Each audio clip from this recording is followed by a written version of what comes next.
Mahigit 1 milyong piso na halaga ng fully grown marijuana plants ang nadiskubre ng mga kapulisan sa isinagawang marijuana eradication sa barangay Basaw, Tinglayan, Kalinga nito lamang ika-26 ng Agosto 2024. Naging matagumpay ang operasyon dahil sa pagsisikap ng pinagsanib na puwersa ng mga operatiba na pinangunahan ng 2nd Kalinga Provincial Mobile Force Company kasama ang Tinglayan Municipal Police Station, Provincial Drug Enforcement Unit, Provincial Intelligence Unit, Kalinga Police Provincial Office at ng Philippine Drug Enforcement Agency Kalinga. Nagresulta ang operasyon sa pagkakadiskubre ng isang plantasyon ng marijuana sa isang communal forest na may lawak na tinatayang 350 square meters at may nakatanim na 5,250 piraso ng fully grown marijuana plants na nagkakahalaga ng 1,050,000 pesos standard drug price. Bagamat walang nahuling cultivator, lahat ng binunot na marijuana plants ay naidokumento at sinunog sa mismong lugar. Drug abuse destroys lives, tears apart families and societies.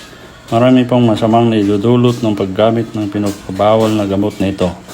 Isa dito ay ang pagkasira sa matinong pag-iisip. Pakiusap namin mga kapulisan sa mga taong nagtatanim ng mga marijuanang ito, sana po tigilan natin ito para wala na pong buhay at pamilya ang masira.